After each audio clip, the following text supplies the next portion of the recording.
नमस्ते बच्चों, उम्मीद है आप सब अच्छे होंगे। आज हम करेंगे मैथ्स की वर्कशीट नंबर 4 जो कि 29 सितंबर 2020 की है और 8th क्लास की है। तो इस वर्कशीट में हम दोनों टर्म्स का यूज़ करेंगे, हिंदी की टर्म्स का भी और इंग्लिश की टर्म्स का भी, ताकि दोनों मीडियम के बच्चे इसे समझ सकें। वर्कशीट का टॉपिक है परिमेय संख्याओं की जमा घटा, addition and subtraction of rational numbers.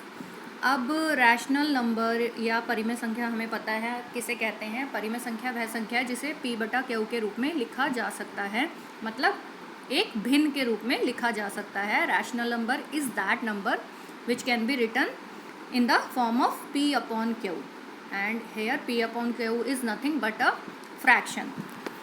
तो बेसिकली हम फ्रैक्शंस की एडिशन और सब्ट्रैक्शन सीखेंगे। अब देखिए, सबसे पहले जो ये बॉक्स दिया हुआ है इसमें हमें कुछ होल नंबर्स दिए हुए हैं, पूर्ण संख्याएं दी हुई हैं, जैसे 8, 6, 14, 2। अब ये इनको हम फ्रैक्शन के रूप में अगर लिखना चाहें तो हम क्या करते हैं, हम इनके डिनोमिनेटर में 1 लगा देते हैं, इनके हर में हम 1 लिख सकते हैं।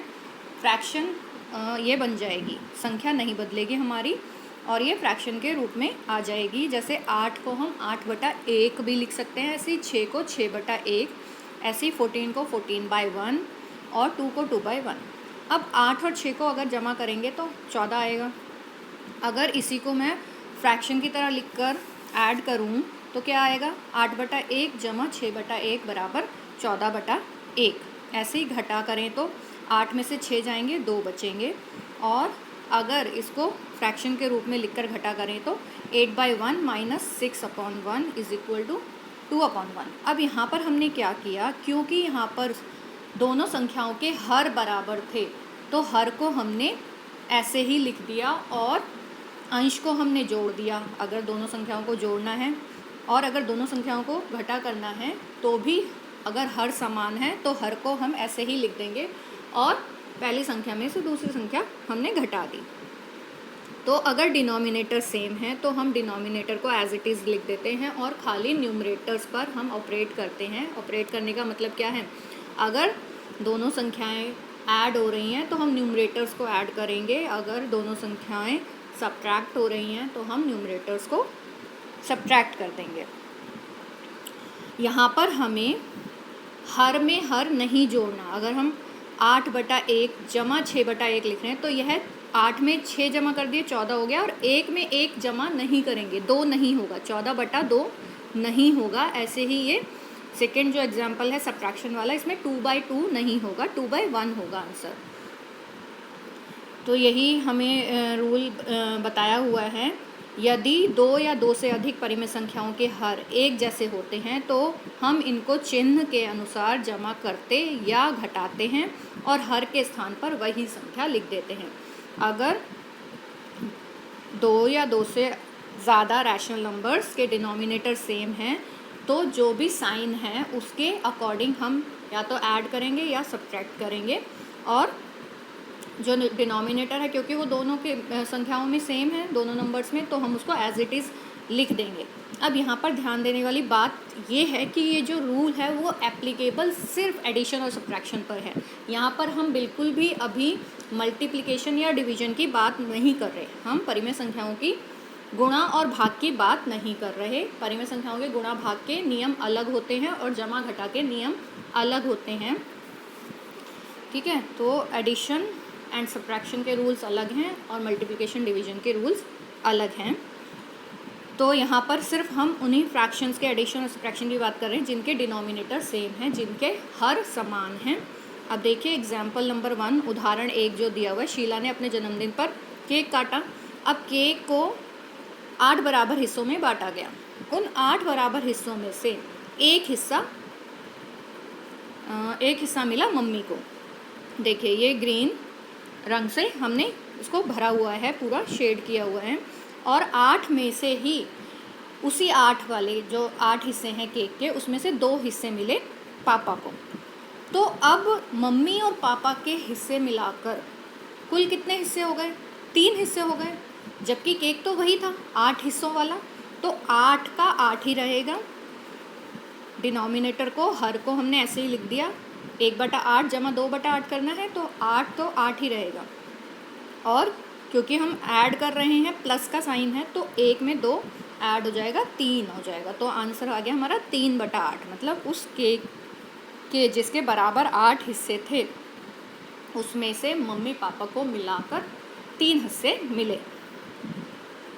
अब हमें बताना है जो सेकंड इसी एग्जाम्पल का दूसरा भाग है कि शीला के पास अब कितना केक शेष है, मतलब शीला के पास कितना केक बच गया, how much cake is left with Sheila.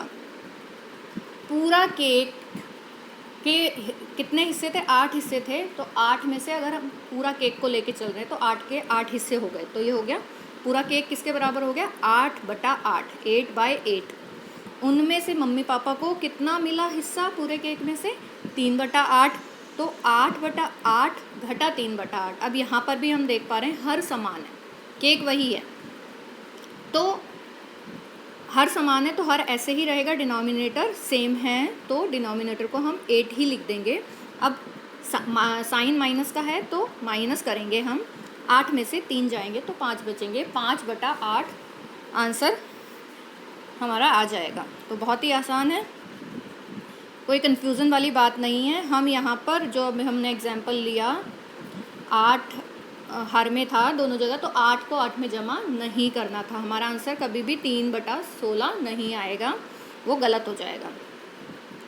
अब सेकंड एग्जाम्पल क्या है, रीटा ने एक चॉकलेट खरीदी जिसके 10 टुकड़े थे। रीटा ने शाम को 2 टुकड़े दे दिए और मीना को 3 टुकड़े दे दिए। तो हमें बताना है शाम और मीना के पास कुल कितना भाग चॉकलेट है, चित्र छायांकित भी करें। अब इन्होंने किया हुआ है छायांकित, येलो कलर से किया हुआ है। शाम को उसने 2 टुकड़े दिए थे तो 2 भाग छायांकित हो गए, कुल टुकड़े कितने थे 10, तो कितना भाग गया चॉकलेट का, 2/10, 2/10। ऐसे ही मीना को उसने कितने टुकड़े दिए थे, 3, टोटल कितने थे 10, 10 में से 3 दिए थे तो 3/10 मीना के पास गया। तो दोनों को मिलाकर कितने टुकड़े उसने दे दिए, तो क्योंकि चॉकलेट वही है, वही 10 हिस्से हैं, बटे में 10 आएगा, हर बराबर है, डिनोमिनेटर सेम है, उसको हम एज इट इज़ लिख देंगे 10, और न्यूमरेटर्स को हम ऐड कर देंगे, जो अंश है उन दोनों को हम जोड़ देंगे, 2 में 3 जोड़ेंगे 5 आएगा, तो 2 + 3 5, तो फ्रैक्शन क्या हो जाएगी 5/10। दोनों को मिलाकर कितने हिस्से मिले, 5/10, और यहाँ पर हम 5 डब्बों को येलो कलर से भर देंगे, उसमें पीला रंग कर देंगे हम 5 बॉक्सेस में आउट ऑफ 10। टोटल 10 बॉक्सेस हैं और उनमें से 5 चले गए श्याम और मीना के पास, तो यहाँ पर आप येलो कलर करेंगे 5 बॉक्सेस में और आंसर इज़ 5/10। अब इसी का सेकंड पार्ट क्या है, रीटा के पास कुल कितना भाग चॉकलेट बचा, चित्र छायांकित भी करें। अब जो एक चॉकलेट है वो पूरी की पूरी हम मान के चल रहे हैं, तो 10/10 है, एक चॉकलेट को रिप्रेजेंट करने के लिए हम क्या लिखेंगे, 10 हिस्से हैं उसके, 10 में से 10 हम पूरी चॉकलेट मिलकर बन रही है, तो उसमें से 5/10 हिस्सा किसके पास चला गया था, श्याम और मीना के पास। तो यहाँ पर भी हर बराबर है, हर समान है, चॉकलेट वही है, वही 10 हिस्से हैं, तो डिनोमिनेटर में तो आ जाएगा 10, हर में आ गया 10। अब अंश को दूसरे अंश में से हम घटा देंगे, न्यूमरेटर्स को हम आपस में सब्ट्रैक्ट कर देंगे, तो 10 - 5 इज़ 5, तो आंसर क्या आ गया 5/10, जो कि रीटा के पास बचा, 5/10 हिस्सा रीटा के पास बचा। अब इसमें हम 5 डब्बों को यहाँ पर नीले रंग से भर देंगे, ब्लू कलर से हम फिल कर देंगे 5 बॉक्सेस को आउट ऑफ 10। अब कुछ सवाल आपको खुद करने के लिए दिए हुए हैं,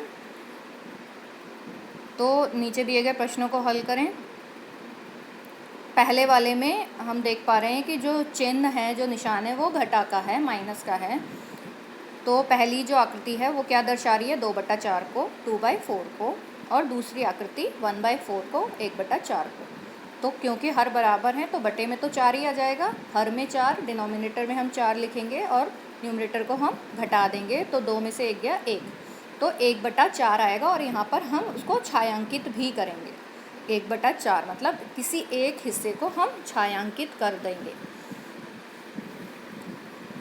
सेकंड है इसमें, देखिए टोटल 5 हिस्से हैं, उसमें से 4 ग्रे कलर से शेड हो रखे हैं, तो 4/5। अब इसमें हमें जोड़ना है, जो चिन्ह दिया हुआ है प्लस का दिया हुआ है, और दूसरा जो है वो है 3/5। दूसरा हिस्सा 3/5 है। अब क्योंकि हर 5-5 है तो हर तो ऐसे ही रहेगा, डिनोमिनेटर विल रिमेन सेम, तो बटे में तो आ जाएगा 5 और 4 को 3 में जोड़ेंगे तो आ जाएगा 7। तो यहाँ पर आ गया 7/5। तो यहाँ पर हम 7,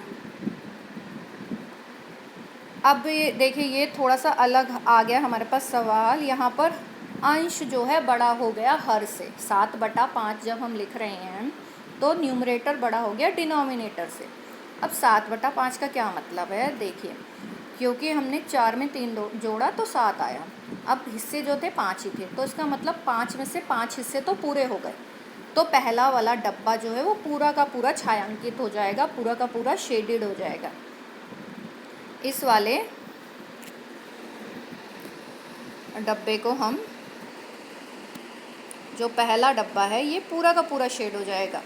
5 के 5 डब्बे इसमें से शेड हो गए और बाकी बचे 2, तो बाकी 2 डब्बों को हम यहाँ पर छायांकित करेंगे।